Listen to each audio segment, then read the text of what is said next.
गुल खाए गुलगुल्ले से पढ़े। जब मेरे पास बंदूक है और गोली रहेगा नहीं, गोली है बंदूक रहेगा नहीं, तो किस चीज़ से फायदा हो? हमारे जीवन पर ही हमला कर दिया। भारतीय होने का प्रमाण बिहार और बिहारी, गरीब और प्रवासी मजदूर से मांगा जा रहा है, दलित आदिवासी से मांगा जा रहा है कि हम भारतीय हैं कि नहीं? क्या हम नेपाल और बांग्लादेश के हैं?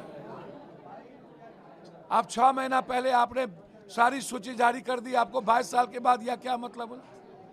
आर्टिकल 326 क्या कहता है? कौन से अधिकार कहते हैं? आप हमको बताइए। आर्टिकल 326 को आप नहीं मानेंगे? आप आधार कार्ड, राशन कार्ड को नहीं मानेंगे? आप वोटर लिस्ट के कार्ड को नहीं मानेंगे? आप 4 करोड़ लोग बाहर रहते हैं। जाति प्रमाण पत्र, जन्म प्रमाण पत्र, रिहायशी, मैट्रिक प्रमाण पत्र, कितने लोग रहते हैं? 16%, 18% लोग मैट्रिक नहीं किए। कितने परसेंट लोगों के पास किसी तरह का कुछ भी नहीं है? 73% बाढ़ में लोग रहते हैं। बाढ़ में लोग सारा कागजात खत्म हो गया। आप 87 के पहले की बात कर रहे हैं कि तुम्हारे माँ बाप का है कि नहीं? फिर आप कह रहे हैं 2004 तक, 2003 में नाम जुड़ा गया, फिर आप उसको भी चैलेंज कर रहे हैं।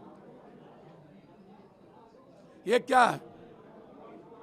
नोटबंदी के बाद वोटबंदी। पहले जेब से, गरीबों के जेब से रुपया बर्बाद किए, युवा महिलाओं के जेब से रुपया छीन लिए, और आप वोटबंदी, अब अधिकार छीन रहे हैं। अब आप नस्ल को काट रहे हैं। हम नस्ल विहीन हो जाएं? हम जी के क्या करेंगे जब वोट का अधिकार और वोटर लिस्ट से हमारा 2 करोड़ लोगों का नाम हट जाएगा, जब मेरा माँ बाप ही नहीं बचेगा? नीतीश कुमार जी तो अब अंतिम प्रक्रिया में हैं, उनके बेटे को वोट कौन देगा? चिराग जी, जब पासवान का वोट कट जाएगा तो कहां से आप मुख्यमंत्री बनिएगा? मांझी जी, कौन बनाएगा मुख्यमंत्री मुसहर को? कुशवाहा साहब कहां से मुख्यमंत्री बनिएगा? निषाद, भला, केवट, केवरत, सबका वोट कट जाएगा। अत्यंत पिछड़ी जाति, ये तो हमला है, वार है, युद्ध कर दिया इन्होंने। और उन्होंने तो पॉलिटिकल पार्टी को बिचौलिया कह दिया। बोला आपका राष्ट्रीय अध्यक्ष कहां है? ये तो गुंडाई की भाषा से उन्होंने प्रयोग किया।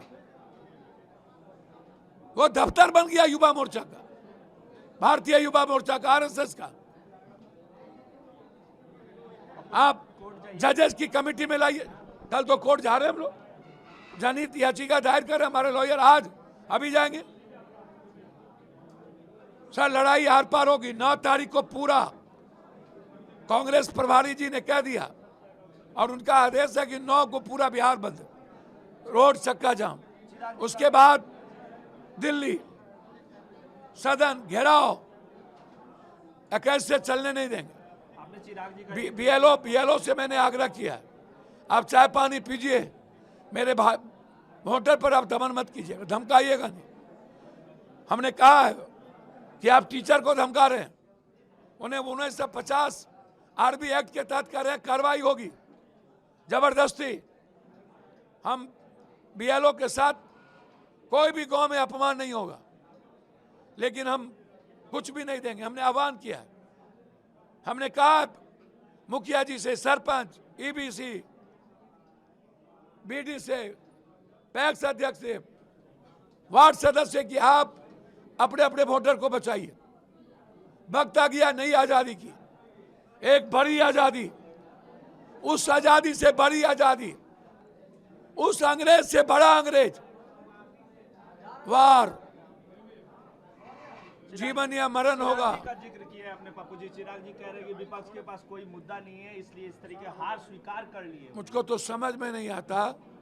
चिराग जी और नीतीश जी से आग्रह करेंगे, हाथ जोड़ेंगे। चिराग जी, आप बड़े नेता हैं, मांझी जी बड़े गार्जियन के तरह, आप नेता बने रहिए। आज नेता बनने का वक्त नहीं है, आज बिहार और बिहारी को बचाने का वक्त है। आज दलित और कमजोरों को, गरीबों को बचाने का वक्त, आज प्रवासी मजदूरों को बचाने का वक्त, ये मैं आपको बता दूं। इसीलिए हम चिराग जी से आग्रह कर सकते, हम सलाह नहीं दे सकते। इतिहास माफ नहीं करेगा, तिनखैया घोषित हो जाएगा।